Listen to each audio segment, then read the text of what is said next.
l'avion est à l'intérieur.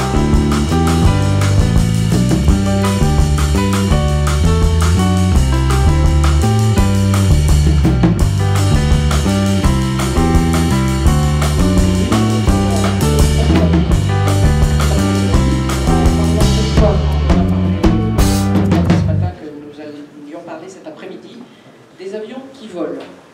Donc, nous avons la chance d'avoir avec nous, qui va nous parler de sa collection, et Bernard Chabert qui va animer, que j'attends, qui sera là d'une seconde à l'autre. On vient d'essayer de faire passer des photos que nous n'avons pas réussi à faire passer sur les écrans, donc ils sont un peu en retard, pardonnez-nous. Mais maintenant, en échange avec vous, en grande partie, on va parler de ce qui fait souvent rêver les gens qui restaurent aussi les avions qui vont voler. Donc, nous a fait l'extrême gentillesse de venir avec nous retrouver M. Stephen Gray, qui est l'un des plus grands collectionneurs spécialisé dans la restauration des avions les plus difficiles et les plus complexes, et qui sent lui-même tout le moteur et tout ce qui doit marcher, et qui est aussi le pilote de tous ces avions-là. Il les a tous testés, tous essayés, présentés en meeting, et il les convoie. Et grâce à lui, notre avion vedette, le Curtiss Hawk, est arrivé hier à la Ferté-Alais, donc il attend, grâce au beau temps, de passer demain matin, venir nous rejoindre. Donc Stephen a une des plus extraordinaires collections, mondialement connues, de Warbird et d'avions extrêmement intéressants et complexes. Je vais vous présenter aussi Luc Fournier, qui va nous faire la première intervention et qui, lui, va nous parler des Curtiss. Il est chargé de mission au ministère de la Culture pour le patrimoine technique. Donc c'est un sujet qu'il adore et qu'il connaît très bien. Rémi Longetti, lui, a lancé, est un passionné aussi, il lance un petit groupe parce que nous aimerions que ce Curtiss Hawk puisse rester en France. Donc il monte un groupe de passionnés qui pourrait faire que cet avion, Stephen étant, c'est le seul avion, on va vous en parler, qui soit en état, mais il y en a deux en tout dans le monde et il possède les deux. Donc il aimerait aussi que cet avion reste en France, pas forcément dans sa collection non plus, mais pour l'instant il y reste, il y est. Et la soirée sera, l'après-midi, c'est le mauvais temps, c'est le gris de la pluie qui arrive. Et l'après-midi sera animé par le fameux Bernard Chabert, journaliste, écrivain, passionné, d'une culture aéronautique intense et surtout maintenant le grand directeur, président, animateur d'une chaîne de télévision entièrement réservée à l'aviation, accompagné de Eve, et qui démarre très fort et qui fête son anniversaire chez nous, parce que nous sommes partenaires demain, son premier anniversaire, et tout se passe bien. Donc je vais lui passer la parole et nous allons commencer à parler des avions qui volent. Bonjour d'abord. Oui, c'est la grande différence, les avions qui volent. Ça ne veut pas pour autant dévaloriser les avions qui ne volent pas. Parce que les avions qui ne volent pas, comme ceux qu'il y a dans le musée ici, sont chargés d'histoire. Et quand on les approche, à ma foi, certains regrettent qu'ils ne volent pas, mais il vaut mieux garder des objets historiques, parfois les garder à l'abri et les garder pour les générations futures, et surtout pas aller les risquer dans cet exercice qui est quand même un petit peu risqué, parce que tout ce qui monte doit redescendre, si possible au bon endroit, au bon moment et en un seul morceau. Et l'aviation, les vérités de base de l'aviation, c'est que quand on fait voler un avion, eh bien, on se pose un certain nombre de problèmes. Quand cet avion, bon, sans vouloir évidemment oser me comparer à Steve, dans la famille, nous avons 4 avions de collection et quand on voit le travail que ça représente et puis surtout la charge émotionnelle que représente aussi le fait de mettre en vol un avion qui est d'abord un avion, c'est-à-dire un truc plein de problèmes potentiels qu'il faut avoir anticipé et qu'il faut être capable de solutionner correctement si par hasard en vol un de ces problèmes venait à se manifester. Ça c'est le premier point. Mais la deuxième chose, c'est que quand vous montez dans un avion qui a finalement écrit l'histoire, Catherine me disait tout à l'heure la différence entre un avion du commerce d'aujourd'hui, un avion de voltige par exemple, un Extra 300 et un avion comme le Curtiss, le Hawk 75, c'est que si on le sort de la piste, dans un cas on sort 300 000 € de la piste, dans l'autre cas on sort 3 millions d'euros de la piste. En plus de ça, je rajouterais à ça une chose, c'est que l'avion à 300 000 €, il est moderne, il est en carbone, en plus il est remplaçable. L'autre, il n'est pas remplaçable. Et pour avoir, Steve a vécu ce genre d'événement, et nous, avec Eve, on l'a vécu également, un beau jour à Annemasse, où on a posé un Lockheed qui est quasiment unique au monde, ou presque, et que le train est rentré pendant qu'on roulait et qu'on s'est retrouvé sur le ventre. Ça fait des ordres et ça laisse pensif sur le bon sens qui se cache derrière ces gens, un peu comme lui, qui, malgré son air calme, est quand même le plus fêlé d'entre tous, qui ose faire voler ces machines, qui déjà à l'époque, lorsqu'elles étaient mises en œuvre en plus par des armées, avec les moyens quasiment illimités, avec le savoir-faire, avec aussi la pratique, et qu'il faut faire de l'archéologie 50 ans, 60 ans après pour les remettre en vol, faire ça dans les saintes écritures aéronautiques. Quand on vole, peu importe ce qu'on fait voler, on essaye quand même de le faire bien. L'aviation, le pilotage est quelque chose qui se pratique avec une obsession qui est celle de bien faire. Et donc on essaye donc de bien faire voler ces avions, on essaye de les servir à cause de leur âge, à cause de leur histoire et de leur importance. Donc on est probablement avec le pilotage des avions anciens, des avions historiques, et leur mise en œuvre, on est probablement dans une des formes les plus nobles de pratique de l'aviation. Et c'est pas seulement un sport intellectuel, c'est véritablement, et c'est ce qui est merveilleux, le mélange entre l'intellect, la connaissance historique, le respect de l'histoire, le respect d'une histoire qui est l'histoire qu'on va trouver dans les livres, mais le respect aussi d'une histoire mécanique, d'une histoire technique. Il faut faire les choses correctement là aussi, techniquement. Et puis ensuite, quand on est en vol, eh ben, il faut servir ces avions. Parce que généralement, ils sont beaux. Ils volent... Alors il y a des gens qui disent qu'ils volent bien. Ça se discute, parce qu'évidemment, si on compare le pilotage d'un avion moderne, même d'un gros avion, si on compare le pilotage d'un A320 à celui d'un Lockheed 12, je peux vous dire que la panne moteur au décollage dans le Lockheed 12 est une vraie aventure, alors que sur un A320, une fois, c'est un événement qui se prête. Donc, on est dans une forme d'aviation qui est véritablement élitiste, parce qu'elle impose, plus peut-être que d'autres disciplines aéronautiques, elle impose une connaissance, une dévotion et une honnêteté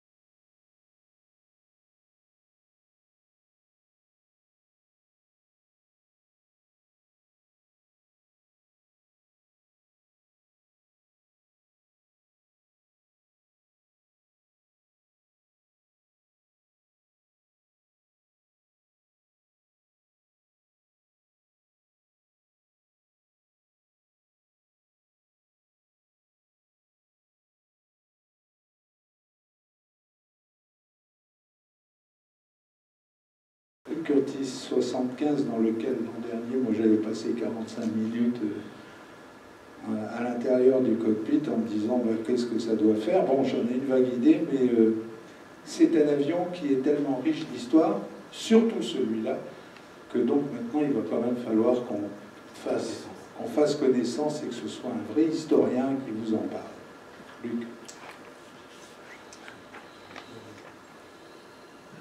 Eh bien, bonsoir à tous. Alors, en cette près du micro, voilà. Bonsoir à tous. Eh bien, cet après-midi du 20 avril, nous allons faire un petit saut dans le temps, puisque nous avons revenir en 1934. Nous sommes à c'est un an après la création de l'armée de l'air, et l'armée de l'air fait un petit peu le bilan de son équipement Nous sommes dans une période où l'aviation fait des progrès absolument extraordinaires et l'armée de l'air se rend compte qu'elle est essentiellement équipée de deux avions qui sont en voie d'obsolescence, qui sont le De Whiting 510 et qui sont le Loire 46. Donc tout de suite, on met au point un programme pour s'équiper en avions plus modernes. Ce programme va déboucher sur la mise en production de nouveau deux chasseurs, qui sont d'une part le Morane Saulnier 406 et d'autre part le Bloc 150. Alors est-ce que tout est rose pour autant? Non, tout n'est pas rose, parce que d'un côté, le Morane 406 est un avion qui est compliqué, qui demande beaucoup de main-d'œuvre, pratiquement le double, à peu près 13 000 heures de main-d'œuvre pour un Morane, contre le moitié moins pour un De Whiting ou un Messerschmitt, à peu près. Hein. Donc c'est un avion qui, cette complexité de structure, bien entendu, retarde son arrivée en unité. Quant au Bloc 150, eh bien, les choses, il est d'une conception beaucoup plus moderne, c'est un avion à revêtement travaillant, entièrement métallique, mais là, la production est freinée par les sous-traitants qui ne suivent pas. C'est-à-dire que les hélices, les collimateurs, l'armement, ça ne suit pas, et l'usine bloc de Déols est obligée de stocker des cellules. Cela d'ailleurs va déclencher une inspection de la part de l'armée de l'air qui s'étonne de voir que cette production est freinée constamment. Donc, les dangers s'accroissent, surtout après la crise de Munich en 1938, et on se dit qu'il faut peut-être, pour donner du tonus à l'armée de l'air, essayer de prospecter à l'étranger. Alors, prospecter à l'étranger, ce n'est pas facile, ce n'est pas si facile. D'abord parce que l'Allemagne en est exclue, c'est le futur, c'est l'adversaire présumé, présomptif, donc il est exclu d'aller faire notre marché en Allemagne. L'Italie n'a pas un tissu industriel qui est extraordinaire, et d'autre part, les modèles qu'elle produit n'apporteraient pas grand-chose par rapport à ce que nous avons. On va voir du côté de la Hollande, ils produisent un monomoteur qui est le Fokker D21, mais qui n'apporte là non plus pas grand-chose par rapport au Morane. On va jusqu'en Union soviétique, où les soviétiques nous proposent le Polikarpov I-16, mais le Polikarpov est aussi un chasseur qui commence à devenir un petit peu obsolescent. Et enfin, il y a bien entendu la Grande-Bretagne. La Grande-Bretagne, elle met en œuvre deux chasseurs qui vont pas faire parler d'eux par la suite, qui sont le Hawker Hurricane et le Supermarine Spitfire. Le problème, c'est que les Anglais sont complètement, l'industrie britannique est complètement mobilisée pour le réarmement de la Royal Air Force. Pratiquement tous les moyens industriels sont utilisés pour les besoins, je dirais, autochtones. Donc, construire des avions pour la France, l'industrie britannique ne le peut pas. Les Britanniques nous proposent en revanche la construction sous licence du Spitfire. Seulement, qui dit construction sous licence dit pas mal de délais de mise en place des usines et des machines-outils, ce qui est incompatible avec l'état d'urgence dans lequel nous sommes. Par ailleurs, Michel Detroyat, dont on va reparler, qui essaye le Spitfire, dit que c'est un avion qui est un petit peu dangereux, qui a des problèmes de stabilité. On verra ce qu'il en sera par la suite dans la bataille d'Angleterre. Et enfin, dernier point, le Spitfire est un avion cher. Il coûte à peu près le double du prix d'un Morane 406. Et évidemment, tout cela fait reculer. Donc, on va se tourner vers les États-Unis. Et là, on envoie aux États-Unis une mission où il y a deux personnages qui sont, je dirais, proéminents. C'est Henri Oppenau, qui est un diplomate, qui est un ami d'un autre diplomate, de Saint John Perse, ainsi que de Paul Claudel, et Michel Detroyat, qui est un grand pilote français, et qui a été nommé par le ministre de l'Air, qui la chambre, comme pilote expert pour l'armée de l'air. Alors ils vont aux États-Unis où ils trouvent là aussi une aviation de chasse US Army Air Corps qui est en plein réarmement, et il y a deux modèles qui équipent cette US Army Air Corps. C'est le Seversky SEV-1XP, matriculé P-35 dans la médiane des États-Unis, et le Curtiss H-75 Hawk, matriculé P-36. Detroyat va essayer les deux modèles. Il se prononce très vite en faveur du P-36. Il est vrai que l'avion de Seversky est un petit peu tendancieux en ce sens. D'abord, il a des performances inférieures. Ensuite, Seversky est une petite entreprise qui est très mal préparée à la production de masse, ainsi qu'elle l'a prouvé lors de des livraisons qu'elle a faites à l'US Army Air Corps. Et enfin, chose qui aurait été peut-être très dangereuse au cas où la France aurait acheté cet avion, le P-35 Seversky est équipé d'une aile réservoir. C'est-à-dire en quelque sorte que c'est l'aile elle-même qui forme le réservoir. Alors ça augmente la capacité de l'autonomie du modèle, mais c'est extrêmement vulnérable en combat aérien. Donc très rapidement, on se décide en faveur du P-36. Oui.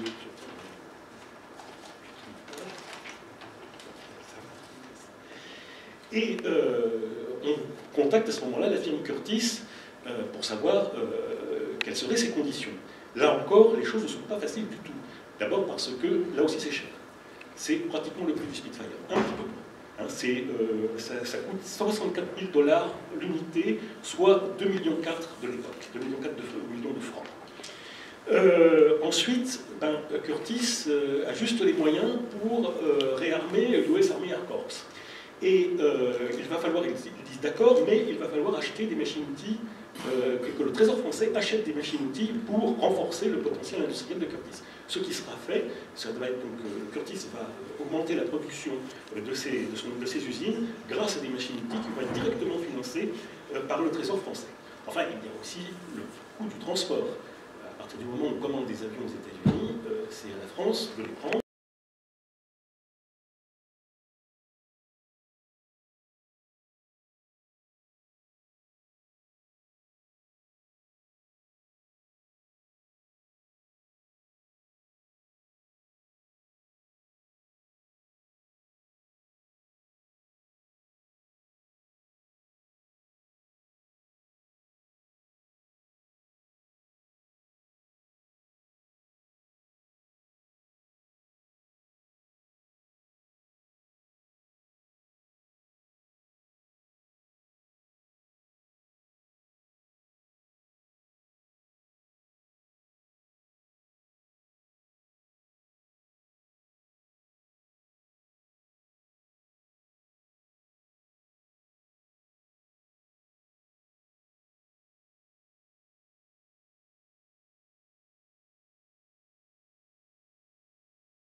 Radio. Ensuite, l'armement américain. L'armement américain est composé de 2 mitrailleuses de 12-7. Ce sont des mitrailleuses quand même d'un calibre assez lourd. Et nous, on ne va pas choisir du tout cet armement.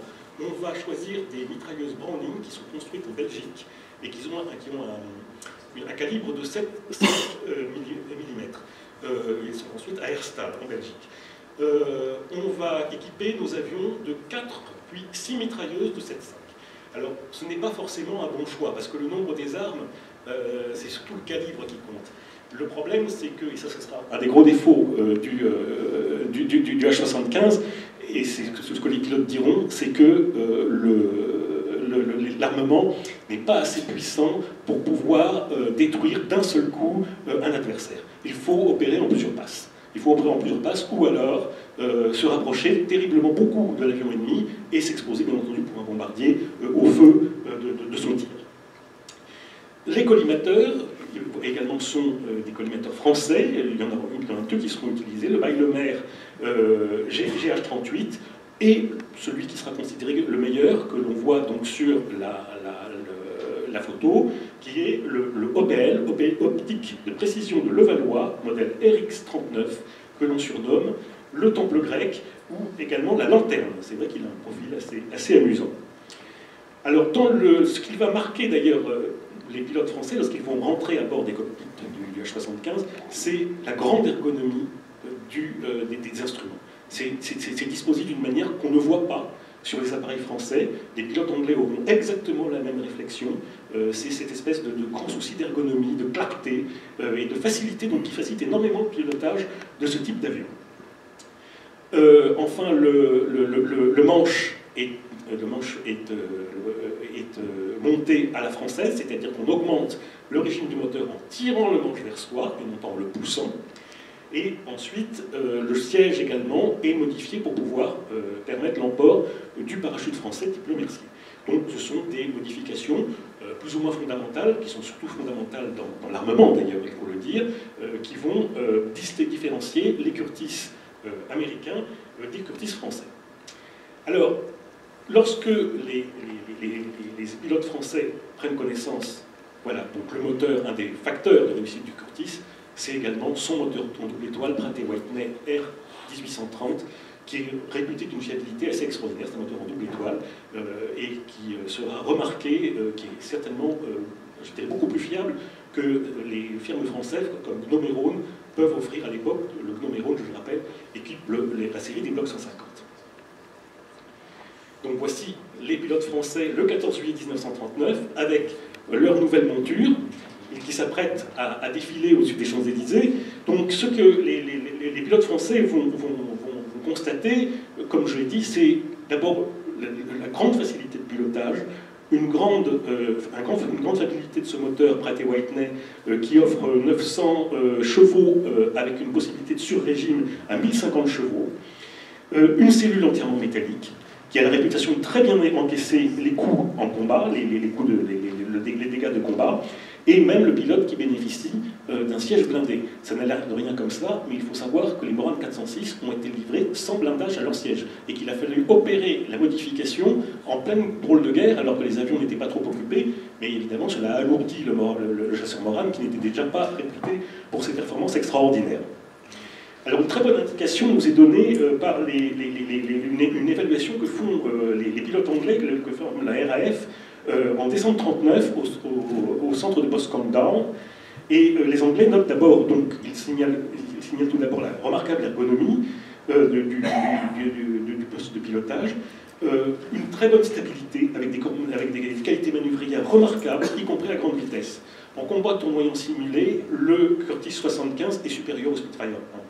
Mais évidemment, celui-là a pour supériorité une vitesse de pointe qui est beaucoup plus élevée, puisqu'il est plus rapide de 70 à 80 km/h par rapport au chasseur Curtiss. Donc il faut voir que, en résumé, avec le chasseur Curtiss, l'armée de l'air se dote d'un avion bien conçu, fiable, robuste, qui dans tous les domaines, sauf celui de l'armement. Il ne faut pas oublier que les Morane ont un canon, les Block 152 ont 2 canons, le Curtiss, lui, n'a pas de canon. Et dans tous les domaines, sauf celui de l'armement, on peut dire qu'il surclasse les chasseurs français à l'époque en production. Il faut voir que le Whiting 520 n'arrive que après, et que ce n'est qu'à partir du 10 mai 40 qu'il est engagé, et encore à petite dose. Luc, juste une remarque sur cette photo, ce que Stéphane vient de me dire. L'avion qui est devant, là, c'est celui que vous verrez demain. C'est le numéro 82. C'est extraordinaire. C'est une photo prise à Arras à l'époque. C'est extraordinaire. Donc, ce qu'il faut voir, c'est que le Curtiss fait à peu près 510 km/h, le Spitfire 570-580, le Messerschmitt qui est en face, le modèle D, fait à peu près la même vitesse. Le problème, c'est que dans le courant de la drôle de guerre, le Messerschmitt 109 modèle D va être remplacé par le Messerschmitt 109 modèle E, avec un moteur Daimler-Benz de 1100 chevaux, et alors là, il a à peu près la vitesse du Spitfire. Donc le Curtiss, à ce niveau-là, va être surclassé en vitesse, et en fait, il y a un petit peu un paradoxe dans cet avion, dans son utilisation par l'armée de l'air, c'est que en décembre 39, lorsqu'il arrive, fin 39, lorsqu'il arrive, début 40, il est considéré un petit peu comme le fer de lance de l'armée de l'air, et ce n'est pas n'importe quel pilote qui vont le monter. Et plus la campagne avance, et plus il est considéré comme un avion de transition en attendant mieux. En attendant des avions qui viendront tard ou qui ne viendront pas. Les avions qui viendront tard, ce sera le Whiting 520, ce sera le Block 155, et puis il y a ceux qui ne viendront pas. Ce sera le Curtiss modèle H81, alias le P-40 dans l'armée américaine, l'Arsenal VG-33, et quelques autres les P-38, oui, tous ces avions qui auraient été certainement d'excellents avions, mais qui ne viendront pas. Donc, il faut voir que le 10 mai 40, lorsque se déclenche l'attaque allemande, les pilotes français volent sur un avion qui est encore moderne, mais tout juste moderne, et qui commence à friser un petit peu l'obsolescence. Il faut voir donc que lorsque se déclenche l'attaque allemande, l'aviation de chasse française est forte de 28 groupes. 7 sur bloc 152, 10 sur monorail Saulnier 406, 6 sur bimoteur Potez 631 et 4 sur Curtiss A75. Donc il faut voir qu'en nombre, grosso modo, le Curtiss A75, c'est 15% de l'effectif. Ce n'est pas si énorme que ça, ce n'est pas gigantesque. Il équipe donc 4 groupes de chasse, les groupes de chasse 1-4, 1-5, 2-4 et 2-5, qui sont tous stationnés dans ce qu'on appelle maintenant le Grand Est, en Marne, en Meurthe-et-Moselle, dans les Vosges. Et donc ce sont des escadrilles qui sont assez connues, puisqu'on retrouve bien entendu l'escadrille Lafayette à tête de Sioux, l'escadrille des Diables Rouges, du Petit Pousset, la Cigogne Elbas, le Chipayet égyptien, enfin, etc. Donc des escadrilles qui sont très rodées, qui héritent des traditions de la précédente guerre, et avec des pilotes assez aguerris. Donc il serait, dans le cadre de cet exposé, un petit peu dangereux d'essayer de faire, ou même irréaliste, d'essayer de faire un bilan de tous les combats aériens auxquels sera confronté le Curtiss A75. Disons qu'il fait parler de lui assez vite. Il fait parler de lui assez vite au cours de la drôle de guerre, puisque le 8 septembre 1939 a lieu une première rencontre avec des Messerschmitt où ils abattent. On a pensé 2, maintenant on pense que c'est plus probablement un Messerschmitt 109 sans perte de leur côté, et le 6 novembre 1939, où 9 Curtiss H75 du groupe de 5 se retrouvent face à 27 Messerschmitt 109 type D. Et alors là, c'est les Curtiss abattent 5 Messerschmitt 109 sans perte de leur côté. Ça fait les gros types de la presse française, et cela provoque d'ailleurs, paraît-il, une demande d'explication de Berlin à l'état-major de la Luftwaffe. Donc là, j'ai essayé d'illustrer un petit peu ce qu'a été la campagne de France. Il y a eu des victoires et il y a eu des défaites. Alors, pour les victoires, j'ai choisi une image extraite d'une bande dessinée de Ciel de guerre sur la campagne de France, où l'on voit un pilote, je crois que c'est Akar, qui dit à son coéquipier Perina, un Tchèque dont nous reparlerons un peu plus tard, vas-y à ton tour. Et ça illustre également le fait qu'il fallait faire plusieurs passes au-dessus d'un avion adverse pour pouvoir espérer l'abattre avec les mitrailleuses de 7.5. Et le deuxième montre un Curtiss en très piteux état qui a été abattu, et avec des soldats allemands déjà qui se font photographier dessus. Donc, de toute manière, et quoi qu'il en soit, il faut voir que la campagne de France va se dérouler d'une manière, dans une situation où l'armée de l'air travaille en état d'infériorité numérique et même, il faut le dire, technique. Néanmoins, lorsque elle se termine, le 24 juin, on constate que les unités engagées sur Curtiss ont remporté 317 victoires, 233 sûres plus 88 probables, ce qui représente, je dirais grosso modo, environ un tiers, voire un peu plus, des victoires de la chasse française, alors que d'un point de vue numérique, comme je l'ai dit, le Curtiss ne représente que 15% de sa dotation. Donc, en dépit de toutes ces insuffisances, eh bien, l'avion est un faiseur d'as. J'ai illustré 3 grands as qui ont combattu sur Curtiss H75, Edmond Marin-Lamellé, que vous voyez donc ici, tout à fait à droite, 16 victoires, Camille Plumeau au centre, 14 victoires, Michel Dorance, qui n'est pas illustré, 14 victoires, et Jean Accard, donc, qui est tout à fait à gauche, et qui est titulaire de 12 victoires. À ce panthéon, il faut ajouter 2 Tchèques, qui sont venus combattre à nos côtés, Alois Vazatko, ici, donc à gauche, et František Perina, qui remportèrent respectivement 12 et 11 victoires. Eux-mêmes donc vont continuer la guerre, ils vont réussir à s'évader en Grande-Bretagne, et ils continueront la guerre. Perina, d'ailleurs, survivra à la guerre et rentrera triomphalement en Tchécoslovaquie en 1992.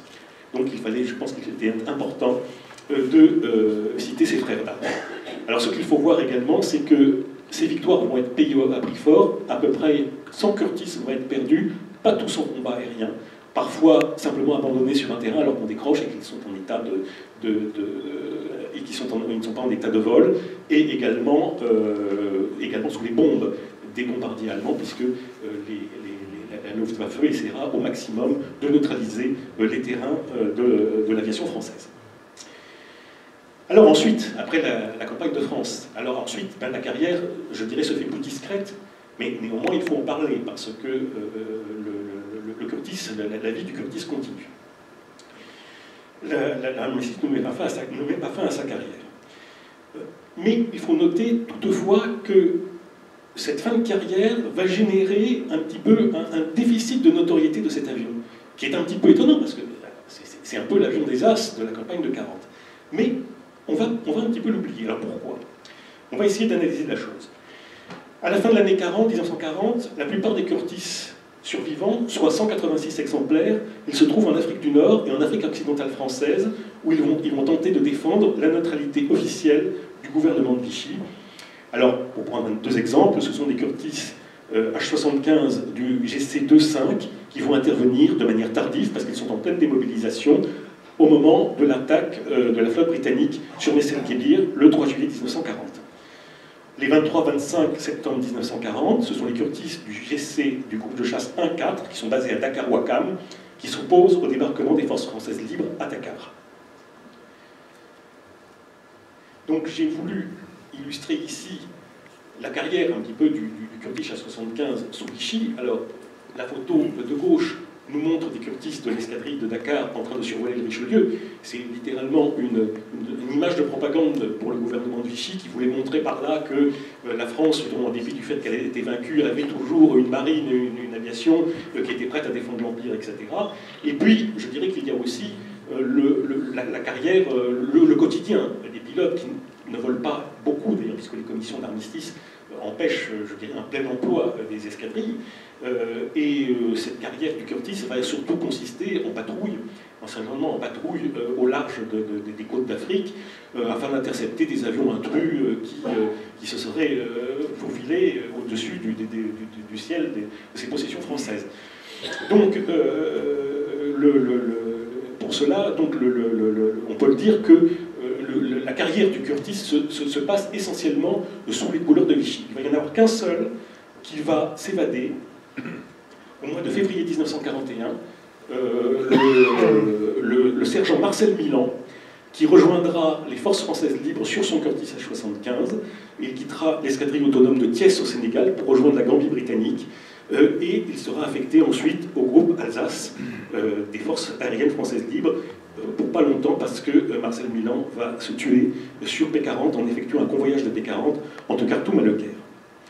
Alors, pour en revenir à Vichy, il est évident que le Curtis H-75, déjà avion à peine moderne au cours de la campagne de 40, avion démodé en 1941 et 1942.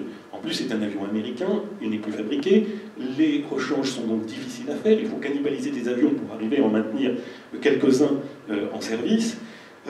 Et le but du gouvernement de Vichy, qui ne sera jamais atteint, c'est de remplacer tous ces avions par le Dewoittin 520. Mais évidemment, les Allemands se font tirer l'oreille pour réarmer l'aviation française, et le Curtis va être donc à la tâche jusqu'au réarmement de 1942-43. La seule, je dirais, action guerrière concertée sous Vichy va se dérouler donc lors du débarquement américain du 8 novembre, 8-12 novembre, opération Torche, 8-12 novembre 1942, où les Curtis vont essayer de s'opposer à ce débarquement. Il faut voir qu'à cette époque, ils sont quand même déjà démodés, l'entretien est un petit peu aléatoire, ils sont fatigués aussi par les conditions climatiques, et beaucoup d'entre eux vont être carrément détruits au sol par les avions d'attaque au sol américains. Quelques-uns vont essayer de s'interposer, ils vont abattre 7 ou 4 pour la perte de 15 des leurs, donc un ratio pratiquement de 1 pour 2. Et ici, nous voyons donc sur le terrain de Medouina des soldats américains qui constatent probablement avec une certaine curiosité ces avions qui viennent de chez eux et qui ont essayé de s'opposer à leur action. Alors, après c'est l'écolage. On retrouve les Curtis désormais bien démodés et bien fatigués dans les écoles pour remettre à niveau les pilotes français. Et le Curtis est remplacé petit à petit par de nouveaux modèles anglais et américains, donc P-39 Airacobra, Curtis P-40 et également Spitfire 5. Donc on les retrouve donc dans les écoles en Algérie et au Maroc, et puis après la libération de la France, eh bien, ceux qui sont en meilleur état retrouvent la métropole, et les derniers se retrouvent soit à Cazaux, en Gironde, dont nous voyons ici, soit à l'école des mécaniciens de Rochefort, en Charente-Maritime. Alors, une question, pourquoi en fait c'est un peu cet oubli, cette amnésie de la part à l'égard du Curtis? Donc je pense que les éléments de réponse sont multiples. En dépit de ses succès, l'image du Curtis est liée à la défaite de la bataille de France. C'est faux, c'est complètement faux, puisqu'on s'aperçoit que c'est peut-être l'avion qui a abattu le plus d'avions allemands, d'avions adverses, au cours de cette campagne. Alors que, je veux dire, l'avion de la défaite, c'est peut-être le Morane 406 qui montrait un petit peu toutes les déficiences du système économique et du système politique français. On n'y reviendra pas. En revanche, l'avion qui est passé comme un petit peu l'avion qui aurait pu vaincre, si, c'est le Dewatin 520, qui, il est vrai, un peu une esthétique d'avion de chasse, un petit peu comme le Spitfire, et c'est au fond lui que l'on va choisir comme avion qui symbolise un petit peu la résistance française. Il ne faut pas oublier que c'est un rôle un petit peu usurpé. Le Dewatin arrive, il y a une escadrille de Dewatin qui est en fin de formation dans le sud de la France, qui est envoyée immédiatement dans le nord de la France pour essayer de contrer la Luftwaffe, et ensuite l'avion arrive petit à petit. La production, d'ailleurs, ça s'accélérera en cours de campagne, mais ce n'est pas lui qui a gagné la guerre, incontestablement. En nombre de victoires, le Curtis le coiffe joyeusement. Une autre raison, c'est sans doute aussi son origine étrangère. Ce n'est pas un avion, d'ailleurs son adoption par l'armée de l'air n'avait pas été sans susciter beaucoup de débats dans la presse en 1939, en disant pourquoi va-t-on acheter des avions aux Américains, nous Français nous savons très bien faire des avions. Donc il y a aussi peut-être cela qui a joué. Mais je trouverais peut-être un dénominateur commun entre le Curtis français, le H-75 français et le P-36 américain, c'est que ce sont dans les deux cas, pour la France comme pour l'Amérique, ça va être l'avion qui le premier va s'opposer aux avions des dictatures. Il ne faut pas oublier donc que c'est le Curtis H-75, les Curtis H-75 français, qui les premiers... j'ai sauté une de mes diapos. Ah non, je ne sais pas, peut-être qu'on la verra à la fin. Ce sont les Curtis H-75 français qui ont abattu les premiers des avions de la Luftwaffe, et ce sont les Curtis américains, les P-36 américains, qui le 7 décembre 1941, à Pearl Harbor, vont s'opposer à l'aéronavale japonaise et vont abattre 5 avions japonais, alors que tous les autres se font massacrer au sol. Donc il faut voir que c'est un petit peu l'avion du début, le premier avion qui va se montrer, je dirais, à la hauteur presque des avions adverses. Alors, maintenant, il faut parler, en 2004, grâce à Stephen Gray, du retour du Curtis, qui est donc Stephen Gray, que nous devons remercier d'avoir ressuscité cet avion, de l'avoir fait revoler. En fait, il a été retrouvé, d'après les renseignements que j'ai eus, à Capsieux, au champ de tir de Capsieux dans les Landes, au début des années 80, et c'est un collectionneur français qui a récupéré ce qui était une épave. Hein. Il n'y avait plus de moteur, la cellule avait servi sur un champ de tir, la cellule était dans un très piteux état, les ailes avaient été tronquées, donc il ne restait pas grand-chose de l'avion. Stephen Gray l'a racheté, je crois, en 1984 à un autre collectionneur français, et il l'a confié à un atelier spécialisé en Nouvelle-Zélande. Alors évidemment, là nous sommes dans le cas d'un avion, c'est un cas extrêmement spectaculaire de la renaissance d'un avion qui, en plus, va voler. Nous avions dit que nous parlerions d'avions qui volent, et cet avion va voler. Et il est unique, même si, aujourd'hui, Stephen Gray, je crois, en possède deux, puisqu'il possède la version française H-75 et la version américaine P-36. Donc le travail va être absolument colossal. Partir d'une épave pour arriver à un avion qui vole, c'est un travail fou, c'est un pari fou, on peut le dire. Donc, en bon état. Il y a combien d'avions, la Fighter Collection? Il y en a trop. Bon, on a 15 avions en vol et un paquet de projets pour les prochaines 50 ans.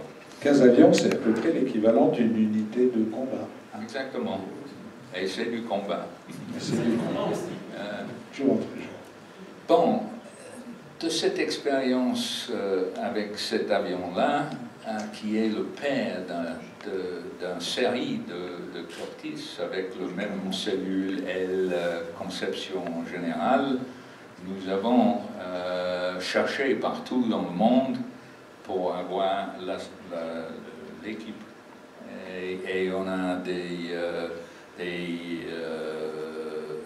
en ligne de tous les types. Récemment, on a terminé un P-36. Américain, comme celui qui est... Et le P-36 est différent dans le sens que, soi-disant, les Français à l'époque n'aimaient pas les flush riveting.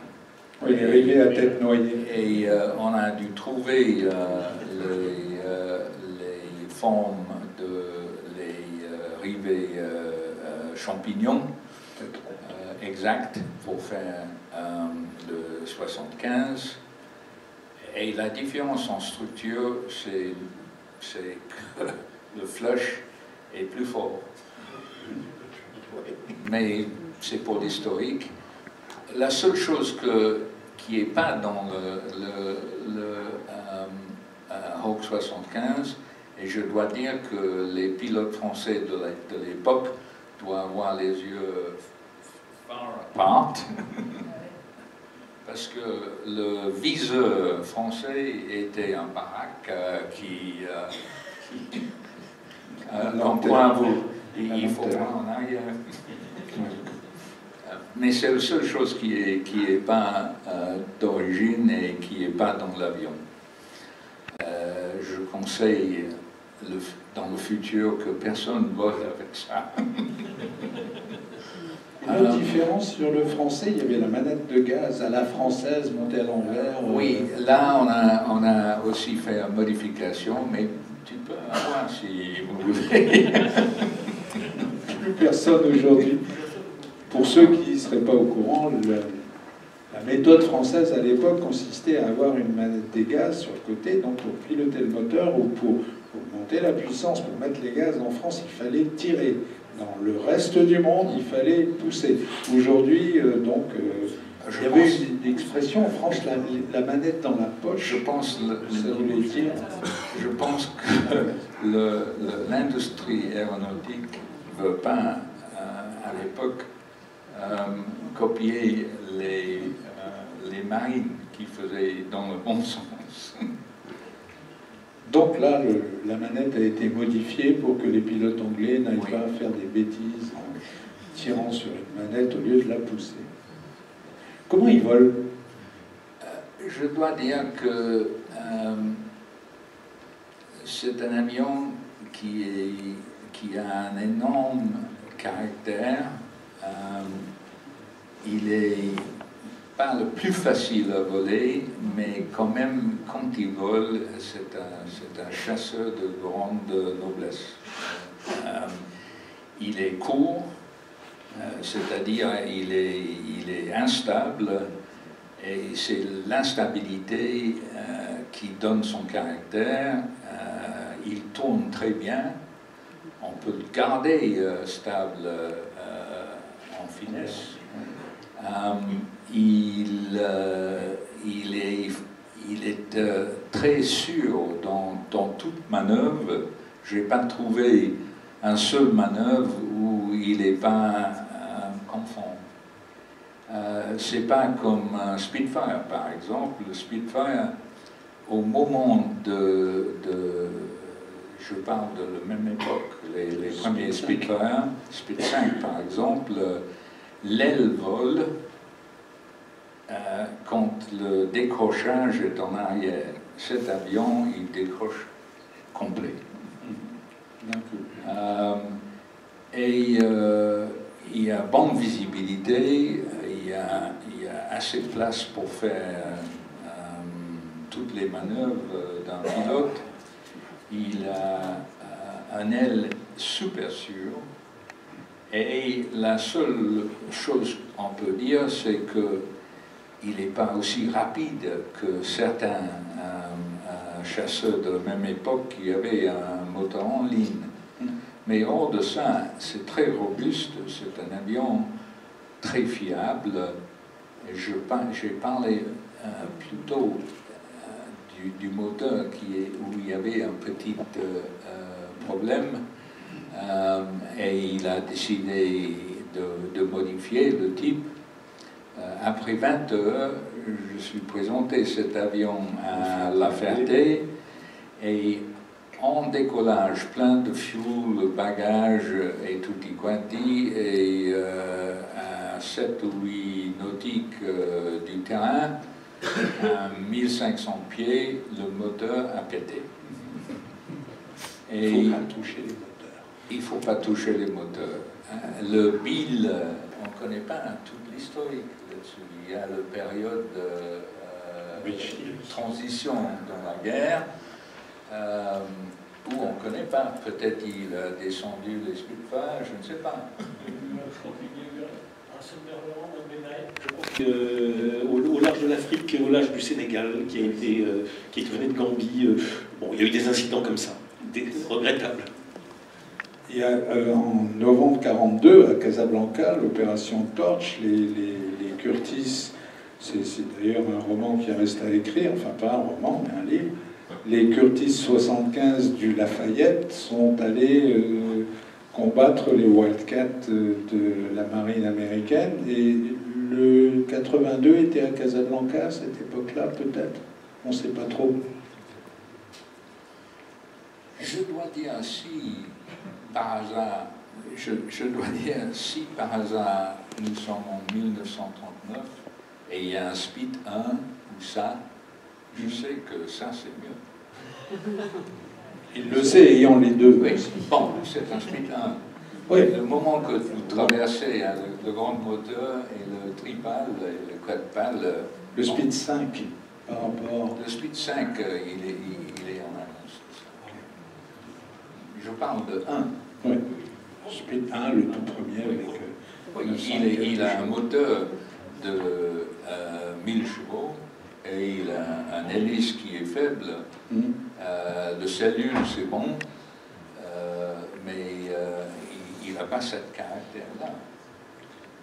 Quand cet avion a été refait, il a fallu quand même, et ça c'est le privilège de celui qui paye, il a fallu quand même décider de la décoration de l'avion, et la décoration de cet avion à elle seule, elle est symbolique, elle est intéressante, et ce qui est intéressant, c'est finalement aussi d'essayer d'analyser, parce que là on est dans un autre domaine, on est dans l'esprit du collectionneur, analyser les choix que tu as fait par exemple en matière de décoration de cet avion, parce que c'est un avion qui n'a jamais volé exactement ces couleurs-là, mais c'est un avion symbolique. Excusez-moi, le photo de Reims à la présentation, l'avion avant, ouais. C'est 82. C'est cet avion. Oui, la photo qu'on a vue tout à l'heure. Et on voit le côté gauche, il a deux bandes de couleurs, c'est-à-dire c'est un capitaine d'un wing. Oui, une escadron. Et dans l'historique de ça, il a passé chez Lafayette. Oui. Pendant une période où, je pense, c'est dans le Lafayette qu'il a fait son fameuse nose-over. Cette photo-là. Oui, on voit sur le fuselage. Et nous avons trouvé les couleurs avec l'aide de l'époque de la directeur d'ici. Et le camouflage, c'est mat. Et on a fait le matage plusieurs fois pour arriver à ce qu'il a. Le plus amusant là-dedans, c'est que nous avons trouvé que les Américains ont fait les peintures avant l'embroi, les marquages, le petit marquage du diagonal, là, c'était fait après. Mais tout l'avion été fait en peintre pour être prêt à l'utilisation tout de suite. Par contre, ils ont fait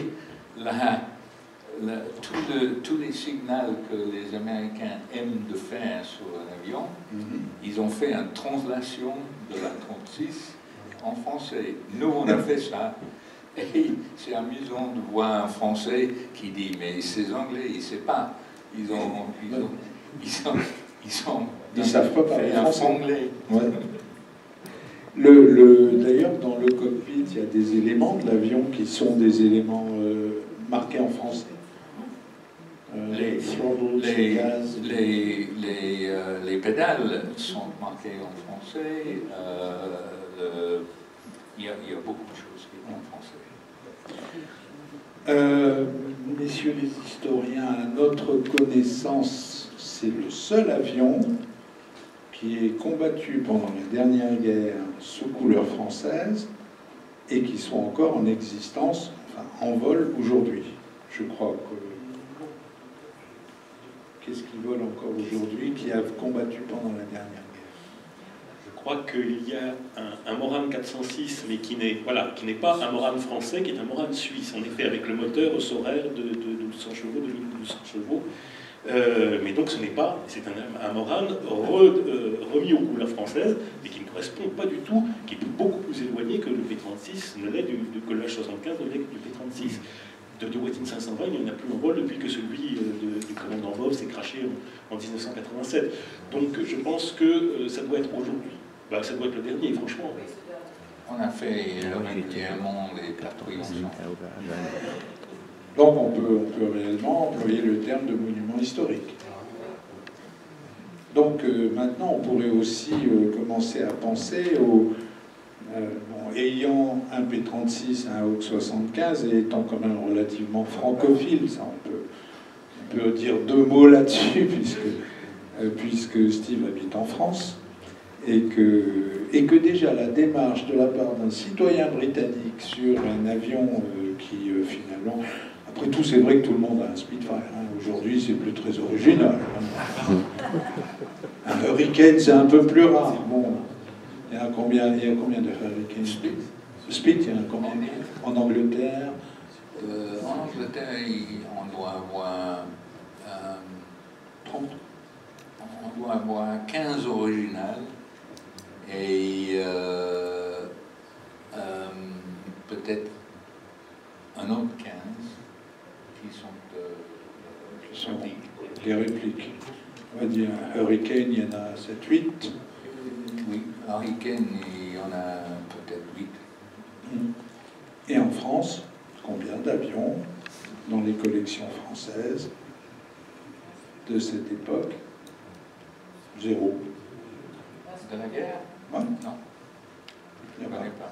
Donc il y a quand même réellement une démarche à faire, on en parle régulièrement, il y a une démarche à faire qui consisterait à dire Steve, c'est très bien, mais tu as un P-36, un Hawk 75, il serait quand même temps que tu prennes la décision de te débarrasser de ce Hawk 75 qui t'encombre. Il ne faut pas te débarrasser.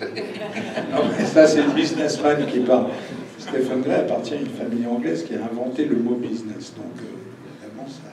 Non, je suis pas éternel, mais j'espère que cet avion doit être éternel. Ça, c'est une bonne question et c'est une bonne phrase. Ces avions, d'un point de vue technique,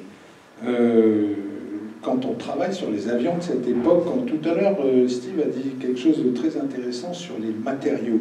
Il se trouve que sur notre Lockheed 12, on a fait regarder la tôlerie de cet avion par les gens d'Assaut à Bordeaux, et ils étaient complètement stupéfiés en disant aujourd'hui on ne sait plus faire des alliages comme ça.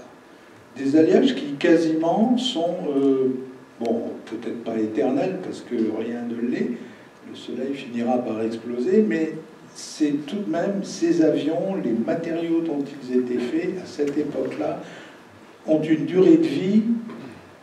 Si on fait ce qu'il faut au niveau de l'entretien et du pilotage, bien entendu, c'est des avions quasiment éternels. au regard d'une vie humaine? Nous, dans cet aspect, on a beaucoup de pièces détachées que pour chaque avion que nous avons, on fait une collection de pièces détachées parce que on veut les voler, on veut qu'ils continuent d'être en condition A1 à tout temps, mais le cellule, c'est quelque chose qu'il faut remplacer, mais les matériels dans les moteurs, les matériels de base comme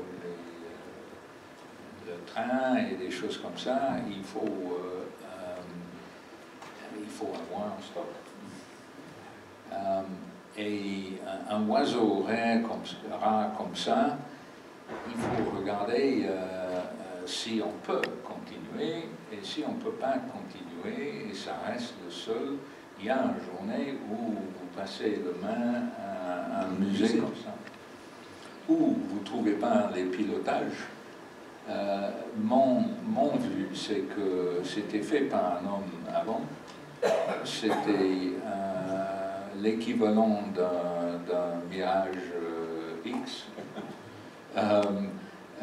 d'aujourd'hui, et il faut avoir la continuité, et nous on fait des apprentissages des jeunes mécaniciens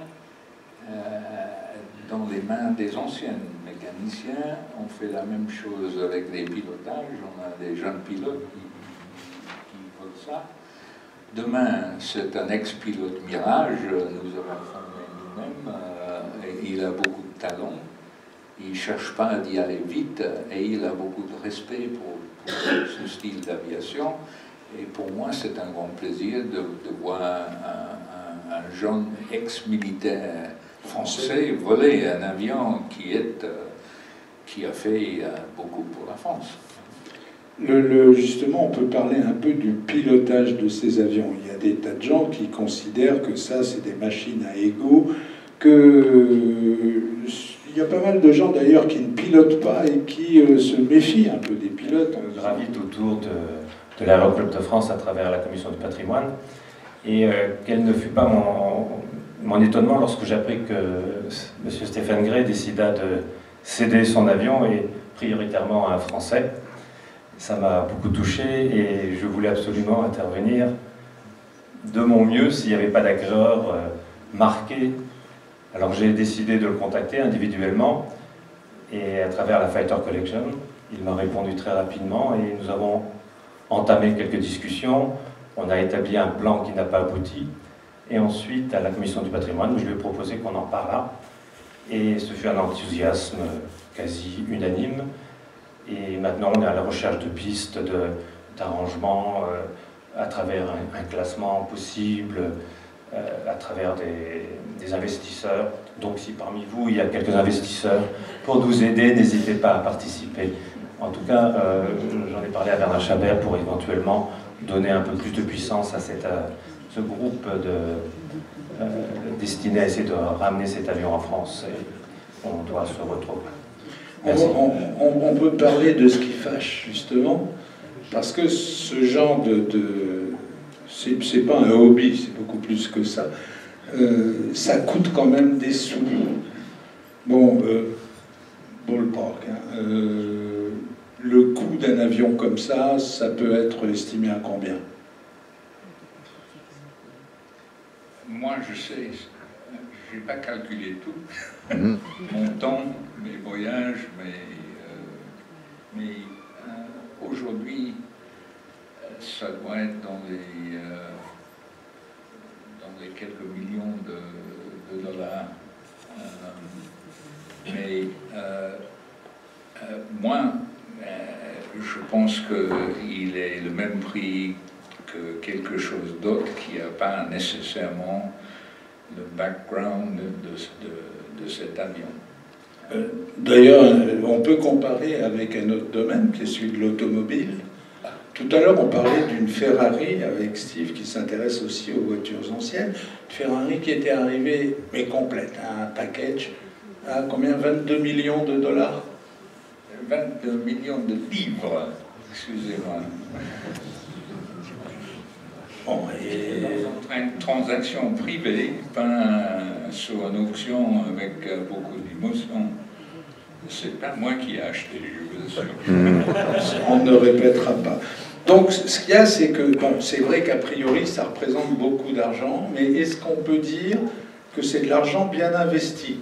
Par exemple, je me souviens, il y a quelques années, on avait réfléchi à la possibilité d'acheter un Lightning, un P38, pour le mettre aux couleurs de celui de Saint-Exupéry. Et à l'époque, je crois que la transaction était à 1 600 000 $. Aujourd'hui, on ne touche plus un P38 à moins de 10 millions de dollars. Et ça en l'espace de 10 ans. Si vous prenez un Hurricane aujourd'hui c'est entre 1,2 million de livres et 3 millions de livres. Si vous prenez un Spitfire, le dernier Spitfire vendu en public était l'année dernière et c'était un Mark I, mais réplique complet pour 5 millions de livres. Et dans le fourchette, tout ce que je veux toucher, c'est que ce que j'ai dans mon bilan et la compensation de ça, c'est à peu près 3 millions. Donc, on peut dire de toute façon qu'investir, je parle toujours pour les nombreux contributeurs qui vont se déclencher dans cette salle, quand on investit dans ce genre de choses, en fait, on ne perd pas d'argent tant qu'on n'a pas cassé l'avion, mais il faut évidemment, on va parler maintenant des coûts d'exploitation de l'avion, il faut l'assurer. Ma mère n'est pas là et ma femme non plus. On ne parle pas d'argent. L'assurance d'un avion comme ça, c'est quoi, 3-4% du... C'est ça, pas de problème. À Londres, moi, par exemple, avec notre record, je paye 0,3% de valeur de la collection.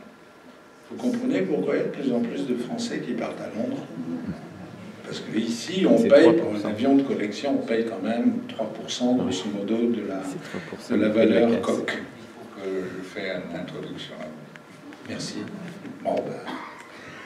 Donc, ce qui est important, c'est de dire que dans le cadre donc, de la démarche qui consiste, parce que Catherine aussi s'implique là-dedans, dans le cadre de la démarche qui viserait à dire essayons de faire venir cet avion en France de manière à avoir un morceau de patrimoine important au plan aéronautique, certes ça paraît cher, mais ce n'est pas une démarche si idiote que ça.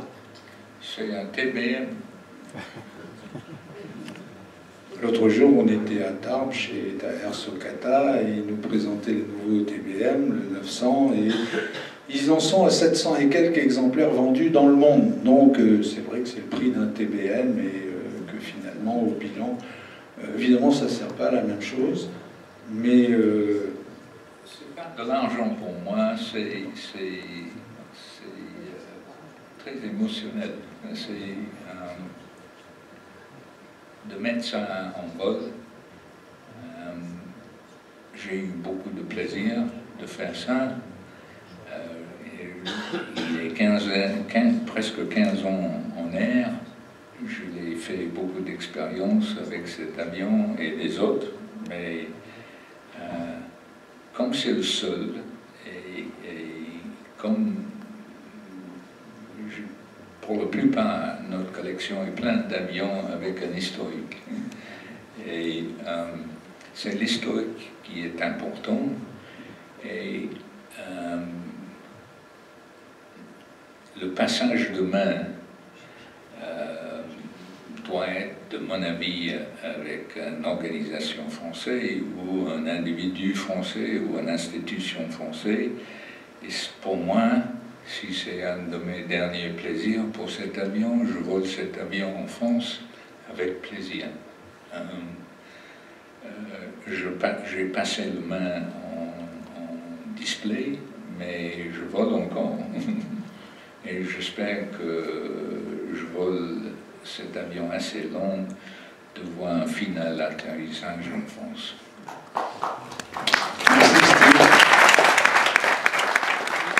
On va prendre des questions. question. Il arrive demain. Il pose demain matin. Il est déjà à la Ferté-Alais.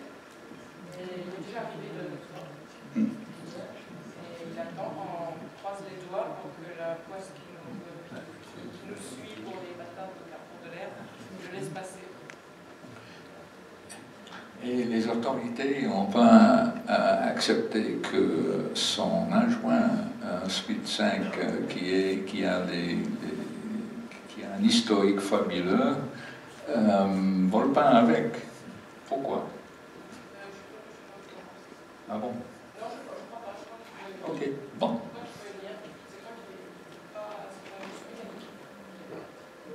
Peut-être pour l'an prochain, pour le carrefour de l'an prochain, on pourrait ouvrir un débat sur la relation entre la perception de l'autorité bureaucratique vis-à-vis des avions monuments. Parce que là, on est dans un domaine qui est certes de l'aviation. Ouais. Et d'ailleurs, quand j'avais osé demander à Steve s'il pourrait me faire ce grand honneur, ce grand plaisir, un avion, je ne l'ai pas dit, il m'a dit « Je vais t'envoyer mon trésor ». Et il est là, et merci vraiment Stéphane. Et c'est vrai, il y a peut-être des gens qui ont des questions sur la restauration de cet avion-là, ou... Non ? En tout cas, ça a été une très très grande réussite, c'est magnifique, et on va pouvoir l'admirer, j'espère, demain. Simplement pour vous dire que donc il va falloir suivre un peu tout ça, parce que l'idée, ma foi, a commencé de germer il y a un moment, que comme toutes les idées, il faut un peu de maturation, il faut les arroser, il faut qu'elles poussent, que donc parmi les idées, pour aider l'idée, il y a la participation des médias spécialisés, avec en particulier, le fanat de l'aviation est ici, ou là-bas, tu es là. Et donc je pense qu'à travers le fanat de l'aviation, on va pouvoir motiver peut-être un petit peu, ou en tout cas raconter l'histoire, puis également nous, pour notre part, à travers notre chaîne de télévision, Aérostar, c'est quelque chose évidemment qu'on va suivre et promouvoir. Je pense qu'il faut trouver une institution ou le chef d'une institution qui peut faire un troc de ça contre la taxation de sa société ou sa propre taxation. Il y a d'ailleurs une piste qui a déjà commencé à apparaître. Oui, on avait parlé grâce à Luc Fournier qui nous a fait un bel exposé sur l'historique. On avait la piste du patrimoine majeur et qui permettrait à un investisseur de déduire 90% de sa participation globale ou partielle. Donc ça reste une piste intéressante, mais le frein, c'est qu'il faut que l'avion soit déjà en France pour pouvoir le classer. Donc on a quelques petites idées, et c'est un peu prématuré d'en parler maintenant, mais nous allons monter un dossier et vous serez tenus au courant par les médias spécialisés. Et nous espérons pouvoir aboutir et proposer à Stéphane Gray une solution qui convienne à tout le monde, parce que c'est vraiment un objet à la fois plaisant, esthétique, historique. C'est le seul qui ait participé à la bataille de France qui soit encore en vie. Il y a Dédé Watine, mais je ne pense pas qu'ils aient combattu. Donc c'est le dernier témoin. C'est incontournable qu'il revienne en France. Et la meilleure place, ça sera au musée de l'Air.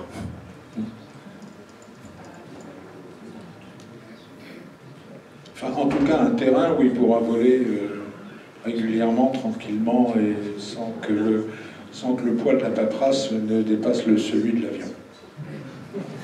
Ouais. On connaît des terrains comme ça. Toujours pas de questions? La remarque sur les avions français de la Deuxième Guerre qu'on n'avait pas en France, en fait, il faut souligner la belle manip de Réplicaire qui est en train de réaliser un De Watine 551, donc un avion extrêmement rapide, et on espère qu'ils vont réussir, tous. Dans combien de temps ils le sortiront? Je pense pas avant 2 ou 3 ans, je pense. Hein. Minimum. Oui, c'est une réplique. C'est beaucoup plus difficile qu'un Morane Sauniel. Mais il y a enfin en France, même si c'est au niveau de réplique, il y a quelques avions fondamentalement majeurs de l'histoire, en particulier la T-28 par exemple, qui sont en cours de ressuscitation, on va dire. Il y a aussi un avion, ça il faut passer par lui parce que c'est l'homme qui ouvre les portes. Il y a un avion qu'il serait judicieux d'avoir dans les collections françaises, ça serait un Lightning, qui serait peint en bleu ciel et qui serait en version Roco-photo pour rappeler le Lightning de Syntex, qui historiquement peut faire partie des avions les plus désirables pour le patrimoine. Cela dit, au niveau des répliques, je signale qu'à Toulouse, par exemple, et j'ai posé la question à Stéphane récemment, à Toulouse, le parc à thème qui va s'installer à Montaudan, là où donc était basée l'aventure d'Éline Latécoère, eh bien, en cours de réflexion, il y a la réflexion sur la construction d'une maquette à échelle 1, un peu comme en Grande-Bretagne, on voit des maquettes de Hurricane, par exemple. Il y a un Hurricane devant l'entrée d'Oxford. Et bien là, il y aurait une maquette à échelle 1, mais qui serait alors éminemment spectaculaire, qui serait celle de la Croix du Sud, grandeur nature, et qui serait exposée donc à l'entrée de ce qui s'appelle la piste des géants, qui est née officiellement il y a peu et qui sera réalisée sous 2 ans environ. Donc petit à petit, il y a un mouvement qu'il est nécessaire dans ce pays d'entretenir et de développer en s'appuyant évidemment sur ce qui préexiste, des associations, des groupements. Bon, on pense évidemment à la Ferté-Alais, mais il y en a bien d'autres. Et donc essayer de faire en sorte qu'on passe un cran et qu'on aille quand même enfin dans le grand patrimoine. On peut aussi saluer les efforts de la société Dassault, qui a une équipe qui s'occupe de reconstruire un bloc 152. C'est ce que j'allais dire, merci. Ouais. Mais pour l'instant, il existe entièrement sous forme virtuelle. L'avion a été totalement... Ils sont en train d'atterrissage, je crois, avec quelques éléments. Parce que, bon, mais là, on entre évidemment dans les discussions qu'on pourrait dire de bar, de terrain. Vous vous rappelez du bloc 152 qui s'était posé dans un marigot du côté de Nîmes et dont on voyait la queue dépasser au-dessus de l'eau, etc. Il y a plein d'histoires comme ça. Il y a un bloc 152 qui est là, qui est dans la vase. Il n'y a plus qu'à aller le chercher.